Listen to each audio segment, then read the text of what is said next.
ம். Unofficially married. இந்த ring தான் சாட்சி. சரியா?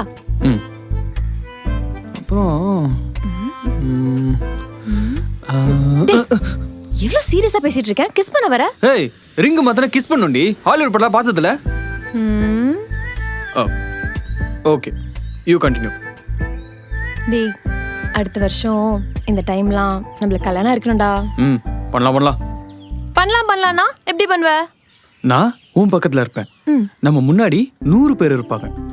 இதுக்கு முன்னாடி நம்ம 1000 பார்வை பார்த்துருப்போம். ஆனா அன்னைக்கு நம்ம பார்க்குற அந்த ஒரு பார்வை இருக்குல்ல, ரொம்ப பியூட்டிஃபுல்லா இருக்கும். அதுக்கப்புறம் இங்க இது இந்த தாலி இருக்குல்ல, இதை எடுத்து நான் உன் கழுத்துல கட்டுவேன். அதுக்கப்புறம் நம்ம லைஃபே பியூட்டிஃபுல் ஆயிடும். இப்படிதான் நான் உனக்கு கல்யாணம் பண்ணுவேன். ஓகே? கேட்கவே எவ்வளவு நல்லா இருக்குல்ல? இல்ல? ஆனா இதெல்லாம் நடக்கணும்னு வை. சார் வந்து எங்க வீட்ல பேசணும். என்னால எங்க வீட்ல தான் பேச முடியும். உங்க வீட்ல நீ தாண்டி பேசணும். டேய், பொண்ணுங்க வீட்டெல்லாம் போய் சொன்னா புரிஞ்சுக்க மாட்டாங்கடா. நீ தான் அப்படியே போய் பேசி கெஞ்சு காலெல்லாம் விழுந்து எங்க அப்பா அம்மாவை கரெக்ட் பண்ணும். யார் கையில காலையும் இல்லை எனக்கு அவசியம் இல்லைண்ணா. என்னடா, எனக்காக இது கூட பண்ண மாட்டியா? அப்படி என்ன ஈகோ உனக்கு? இது ஈகோ இல்ல, செல்ஃப் ரெஸ்பெக்ட்.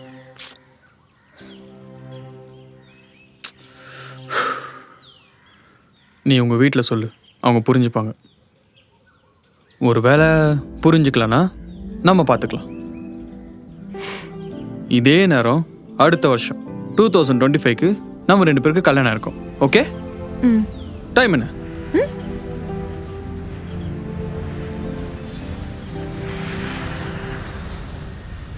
ஆகஸ்ட் மாதம் 28ஆம் தேதி மணி 8:58 ஆகுது. எத்தனை வாட்டிடா கேட்ப? இன்னும் 2 நிமிஷத்துல அவளுக்கு கல்யாணம் ஆயிடும்ல? பைத்தியக்கார மாதிரி பேசாதடா. அதான் அவன் உன்னை விட்டு போய் 1 வருஷம் ஆச்சுல்ல, நீயும் மூவ் ஆன் ஆகுறேன்னு சொல்லிட்ட. அப்புறம் என்னடா உனக்கு? கரெக்டு தான். ஆனால் என்ன தான் நம்ம மூவ் ஆன் ஆனாலும் நம்ம லவ் பண்ண பொண்ணுக்கு கல்யாணம் தெரியும் போது உள்ளே கொஞ்சம் படப்படம் தான்டா இருக்கும்.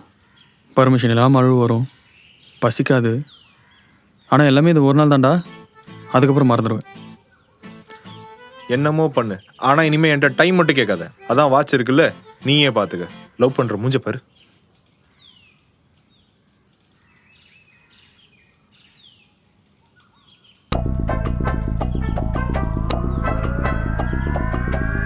வருண்,